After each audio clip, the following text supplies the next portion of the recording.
Hey guys, this is Luke with Dad Life Chess. Just going to jump on here to chess.com for another training game. So I'm going to jump in here to the 10-minute pool. And we have a game here against Syntax Error 38, 1747 rated. So right around the same rating. And we're going to play a London. Got a typical kind of setup here.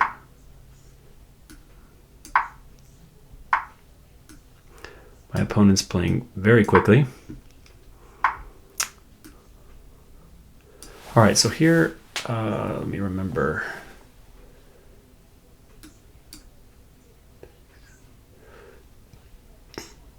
I don't remember if I'm supposed to jump in here or not. We're going to back up.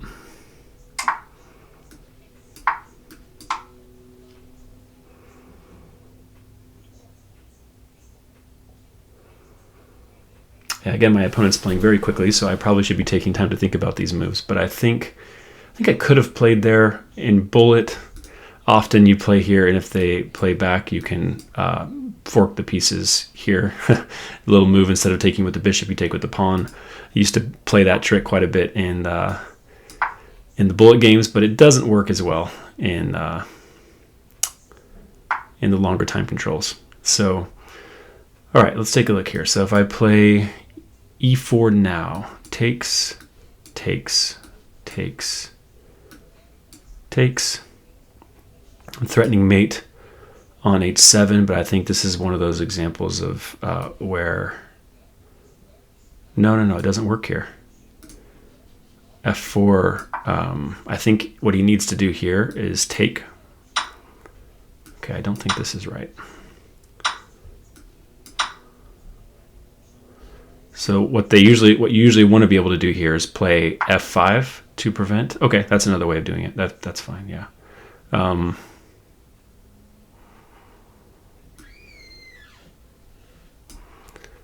we got some discoveries that are being threatened here. This one in particular, which still covers the bishop, is one very common option. So I think I need to take this pawn.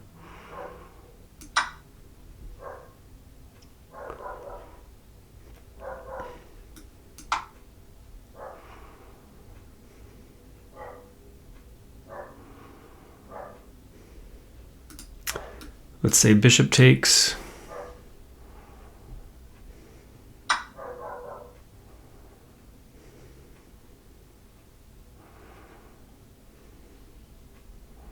Can I play this move now? That's the question. Or should I castle first?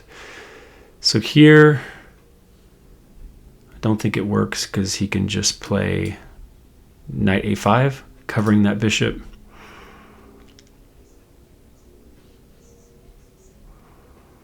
Probably should play that next move either way.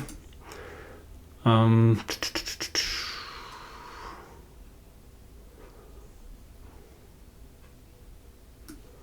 right, let's castle. If he plays this now,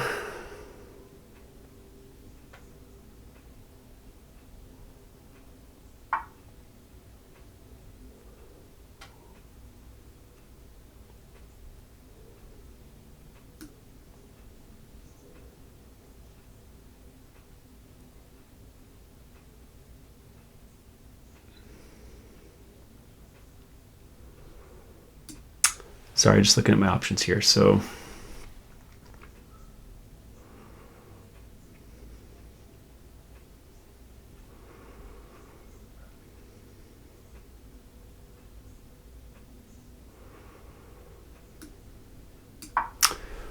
all right, we're gonna move here.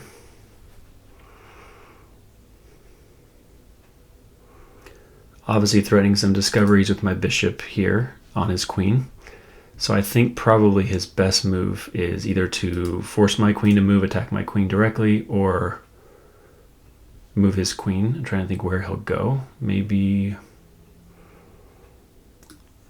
looks like this is probably the only way to connect rooks, and okay, that's interesting.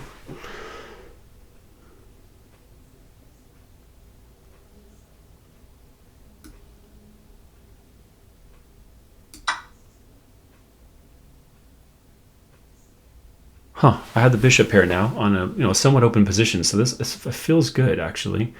Don't feel like that was probably the best move. And I'm still threatening discoveries. I don't even know what the cleanest option is. I don't know if it's best to go after the rook in the corner with a discovery or win a pawn. The pawn doesn't seem as helpful as the exchange, so I'm thinking if given the chance, I'll probably play e4 here, but I really think he's got to move somewhere. It's just a matter of where. In fact, I think either way I'm probably playing... Either way I'm probably playing e4. Let's say he goes queen...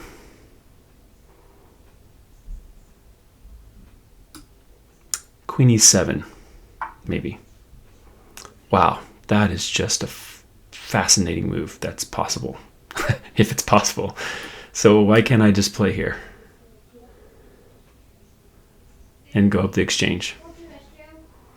Just looking to see if there's anything better. I mean, I think clearly that seems like a problem for him.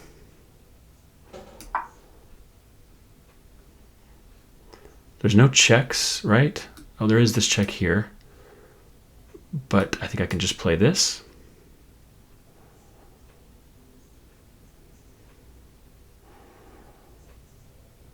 I did not see this check though on g5. I definitely should have been paying attention to that. But I think in this case I can just play f4 and force his queen to move somewhere, and then I still take this rook. It is the exchange, and I don't really see any compensation here for him. Yeah, I don't think this even helps because... Let's see.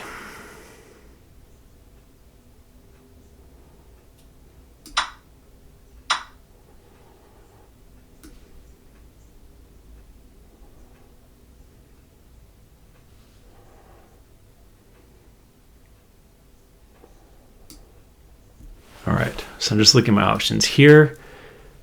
Takes, and I lose this pawn.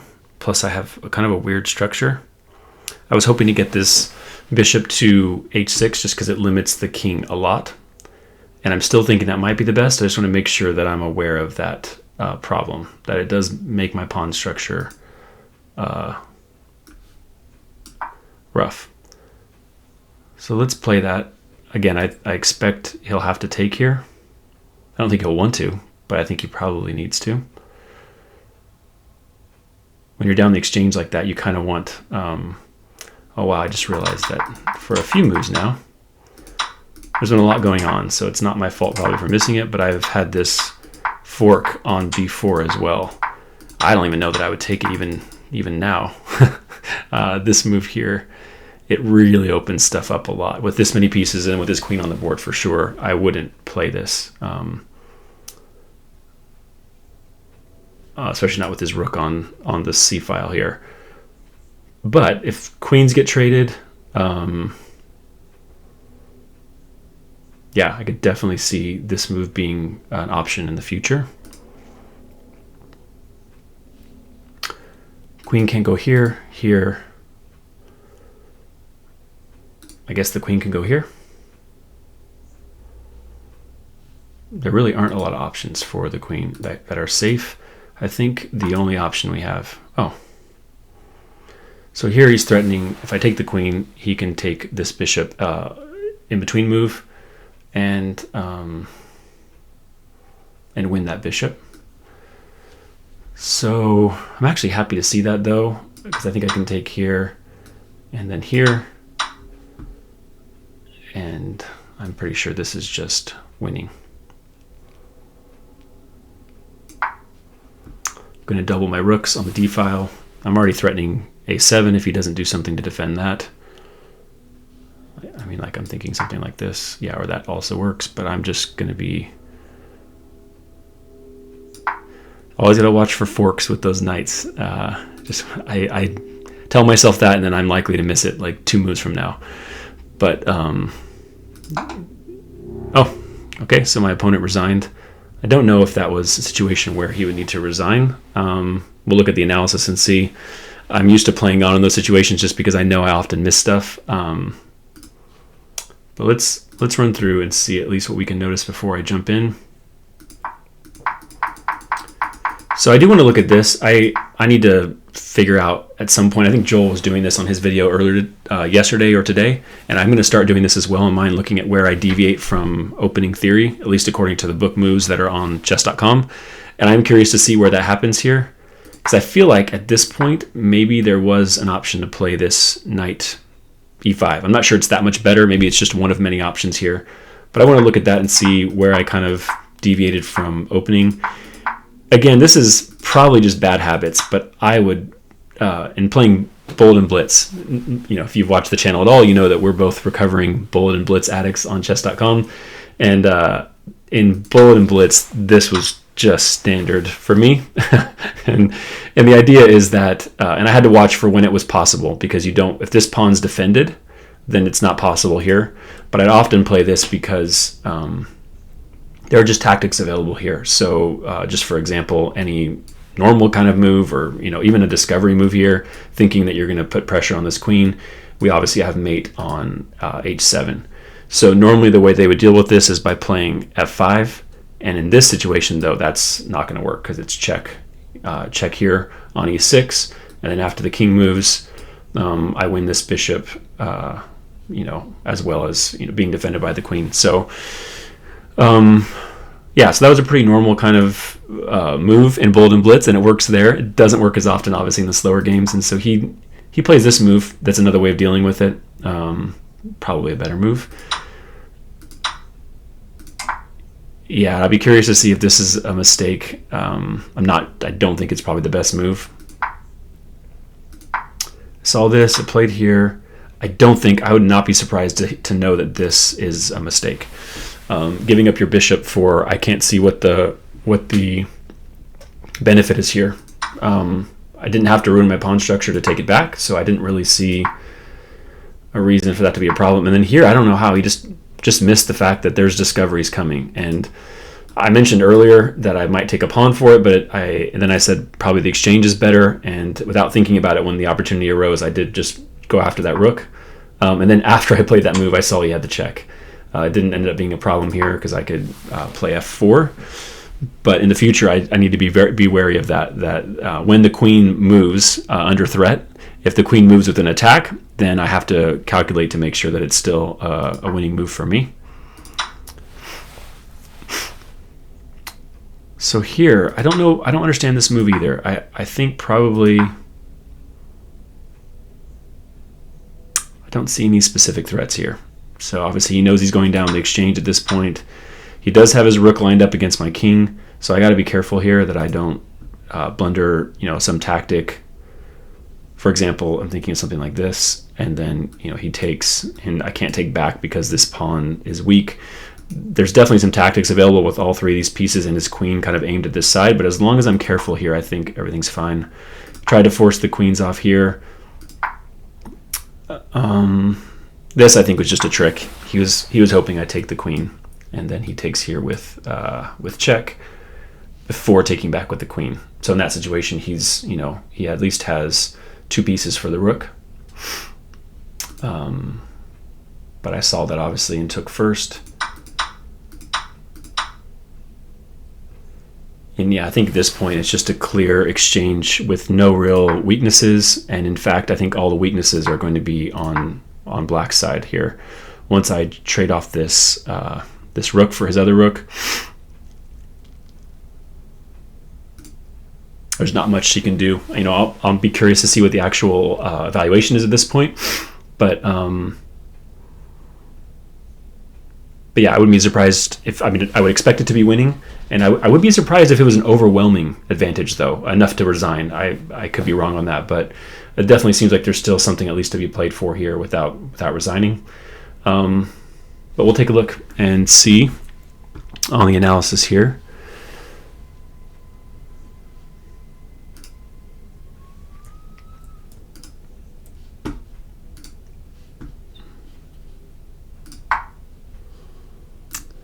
All right. So just to overview here, 88%, not great, and then 58% for my opponent. So I did have 3 inaccuracies, no mistakes, no blunders, and then my opponent had 2 inaccuracies and 4 mistakes. So no major blunders in the game. Just looks like some mistakes and inaccuracies kind of gave that advantage away. You can see the chart here. There was a little dip around this point. I'm curious to see what happened here, where I kind of obviously made one of my inaccuracies there and gave away whatever advantage I had. And then we're going to start here with openings. This is what I noticed watching Joel's game on the channel here today. And let's see where we have the first deviation from opening theory. Okay.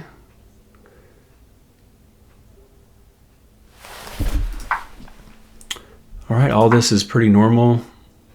Let me just go back here really quick.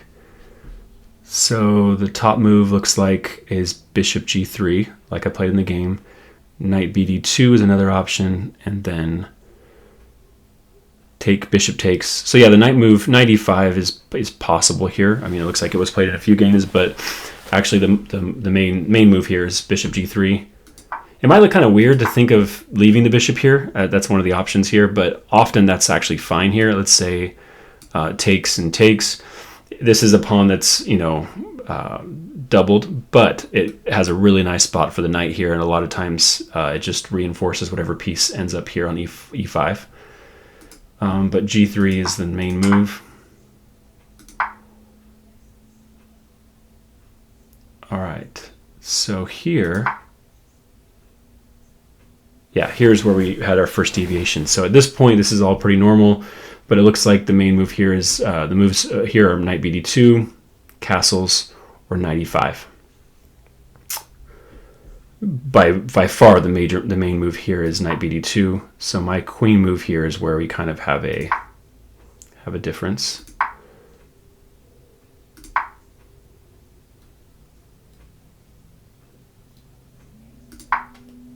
Wow, this is just interesting. Like, we're still in games. There's still 5 games in the database where this has been played. I should check with the database. I know in Lee Chess there's a way to turn on just master games, which is usually more interesting or helpful.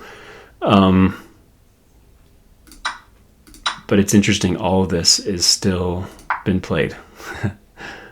Okay, here we go. So at this point, we're actually, before it was played as bishop h4. Okay, going after the queen here.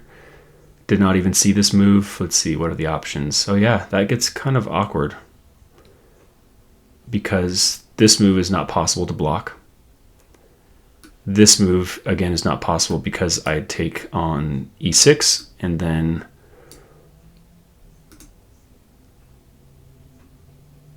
yeah, then, I mean, it's not losing or anything, but it definitely, I think that pawn falls in that situation. So assuming the queen has to move somewhere, then my bishop getting into f6 seems really good. I would imagine at that point he would want to trade off that piece as soon as possible. So I guess that makes sense. Instead, I played takes on c5. And is this where it dropped? It might be. This might be the point where I lost whatever advantage I had because I didn't play that bishop move. I mean, this is difficult, obviously, to see. Instead of taking back, what are they saying is a better move here? d4. Sorry, let's jump to the analysis. Sorry, knight e5. Knight e5. Okay. So my queen's under attack. Ah, and let's say I drop back here. He has the in-between move, takes the bishop. Here, let's run through this really quick. So here, e2. Okay, I was thinking he had a move in between here. Why? Yeah, knight takes here. Queen takes on g3. So he wins the pawn here. Right? Is that the best move? Bishop takes c5. Oh, no, they're saying c5. Sorry. Bishop takes c5. Yeah, I'm not an overwhelming advantage. I actually was thinking he was going to play here. And then queen takes, win the pawn here is what I was thinking. Takes back. This is apparently not as good. I can't think immediately of why. I guess he can't get the rook in here because of my knight. I don't know. This doesn't look fun to me. I mean, it's saying it's roughly even, but this looks like a worse position. I mean, I guess I have this pawn takes here. So I'm up a pawn. That's probably why it's considered better. No, not up a pawn. 4, 5. No, I'm not up the pawn. It's just I have a advantage over here on the queen side. So maybe that's why they're saying this is better. They're saying takes c5 is better.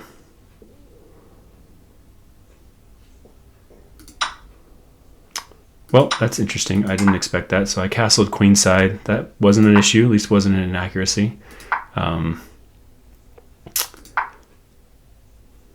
That's a mistake. Okay, they're saying f4 was a better move. Why is f4 better than g4? I was just looking for a way to get out of the way to, to get some discovered attack going. Why is f4 better? Bishop takes f3. Queen takes f3. Queen e7.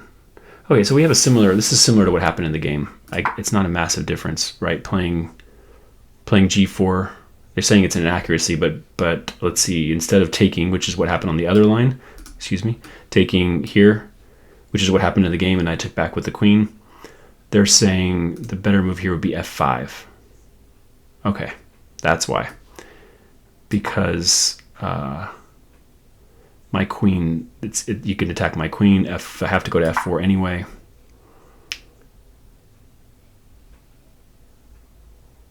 And I guess these pawns marching here on the king side are just dangerous. That's the idea. Bishop d5.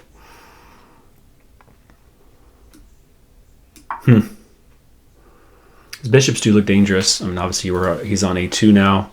I don't really want to push this because then I have my knight coming in. It's interesting. I didn't see this in the game. I didn't expect this would be that much worse. But it looks like there might be some issues here. So instead, after I played g4, he took, which gives me that advantage right back. Yeah, I didn't think it was this much of a difference in evaluation. I mean, that's pretty much 1.5, almost 2 pawns difference here. But I just didn't see the benefit of giving away the bishop for nothing here. There's no damage to my pawn structure. There's no immediate attack. And then this move, oh, that's interesting. Rook c8 is good. I would definitely expected that to be a mistake or an inaccuracy, just because it's obviously going down in the exchange. Is there a move here that I'm missing? Okay, e7.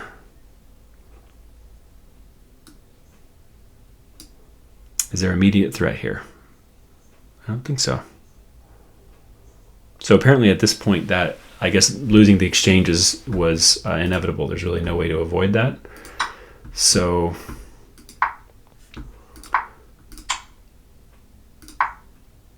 that's an inaccuracy. What should I have played?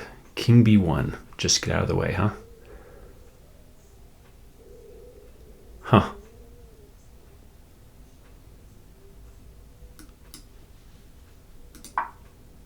So what's the problem with this move? Queen f5. Yeah, that's what happened in the game.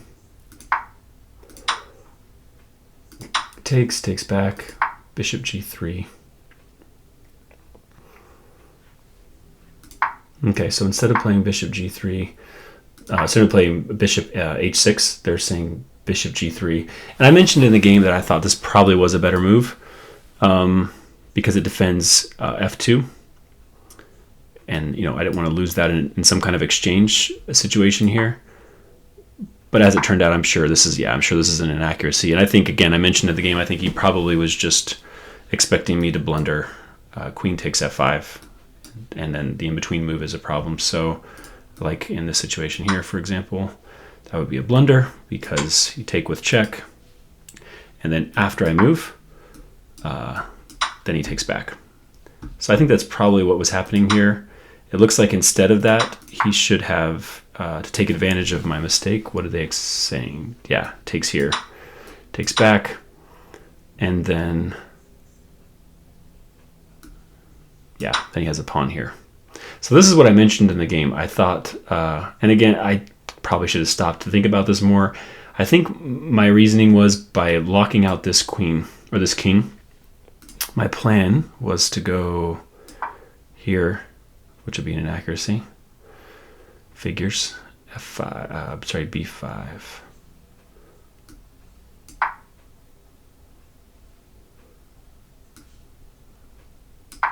This just seems really dangerous. I'm surprised this is not better. So here he has to give an option for his king to escape. So he plays... he has this move. Yes, I did not see this in the game. So the point, I thought the point of B5 was to go after this pawn, but it, which seemed too slow, but that's actually not the point. The point is to give a place for his bishop to retreat and cover D8. That's interesting. Yeah, that's, I mean, again, I'm still +2 for white, but that's and I didn't spend a lot of time calculating here. I probably should have done that at this point here. I should have just gone with the safe route. I'm up the exchange. I should have just played G3. I think in this point, yeah, queen takes is the best move. So I do have these doubled pawns, but at least I'm not losing another pawn because my bishop is defending. Yeah, I mean, here it's 2.5 plus 2.5, so slightly better than what I got in the game, at least before this, until he had the inaccuracy here. At this point, once he takes, yeah, oh wow. See, I thought it was winning. I did not think it was +6 or more than +6. It just shows you how much I don't understand about endgames. I guess the exchange, I think for the exchange to work, I'm just so used to playing bullet and blitz games where you can give up the exchange and just swindle your opponent with some kind of tactic later in the game.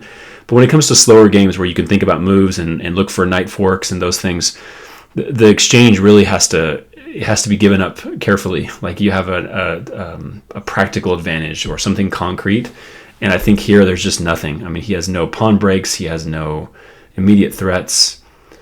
This knight is not going to be immediately a threat for anything, so I think that's probably why we have this +6, +7 advantage. Yeah, and my opponent resigned. So yeah, it probably was a situation where you could resign, without too much issue. It's a good question to think about as you play these games. When should you resign? In a 10-minute game, I'm probably going to play that down to a minute or two in almost every game, even if I have to let my opponent checkmate me, because I just feel like I need to learn how to play those games, and I need to even see my opponent convert on those advantages. I could probably even learn from that. So I probably wouldn't have resigned here, but given the evaluation here, it seems like that was warranted probably. So not too difficult of a win. I think overall played pretty well. My main takeaways from this game would be, I guess, just a small tactical thing. When I had the discovered attack on the queen, I need to just keep in mind as I'm calculating that with discovered attacks on the queen, where you expect the queen to move, I need to look for an active response. Like where can they go and threaten something to avoid losing a piece or losing an exchange. And it wasn't as much of an issue here because when I played this discovery, it was an attack on the rook. It would have been probably more of an issue if I would have, taken the pawn like I talked about earlier. Because then if he has a check or something like that, then you're losing a piece at the end of that. So I just need to be more careful about calculating those things. And then the other major learning point would be right here. I did take a moment. I mean, at this point I have 6.5 minutes though. Like I'm up the exchange, 6.5 minutes. There's really no reason to rush this. I can't go on just gut instinct, playing h6, thinking there might be a long-term checkmate. I need to be more careful. And I did. I don't know if I mentioned it in the game, but I did see that after takes, that this pawn would be weak, be lost really. And I just kind of thought in the long haul that I'd have attacks down the D file. And with 6.5 minutes left, I should have stopped there, and I should have calculated the line that I was thinking. I'm not sure that I would have seen. Of course, the problem with that lesson is that it requires me to be able to calculate, which I'm still learning how to do. But I don't know that I would have seen in my calculation. I think I probably could have seen this. Takes. Oh, sorry. We're taking my worst line here. So here, takes. I was going to go here and threaten doubling and then mate here. And I don't think at this position, if I was calculating that out and actually taking my time, again, with 6.5 minutes left, I should have been able to do that. I don't think I would have seen this move, allowing a spot for that bishop to come back here. So I can say that my mistake here was not stopping to calculate, but probably a bigger issue would be if I did stop to calculate, I probably wouldn't have noticed that move. So either way, it was a point where I had plenty of time, and in the future I should probably stop there and just make sure that I'm at least trying my best to calculate some concrete lines there and not just hope that I'll be better. Because as it looks in this position, I'm up the exchange, but this pawn structure is a lot worse to have to deal with. These two isolated pawns are a lot harder to deal with than what I got in the game. So that would be another learning point just to kind of keep in mind. Not to go on gut when I feel like I'm better. And overall, I'm happy with the win, and we'll do another game here shortly. But thanks for watching. Hopefully it was interesting. And if nothing else, we're playing games in public where there's pressure to actually make good moves and think through them. I told Joel today, going through these games and actually going through the moves has been completely revolutionary for me, learning from my mistakes and thinking through openings. The tendency with Bold and Blitz is you see your rating go up or down, +6, -6, +10, -10, and then hit rematch. That's just kind of the impulse. And there's very little stopping and slowing down and learning from moves. So this has been super helpful for me, and hopefully it will be for you as well. So thanks for watching. We'll see you next time.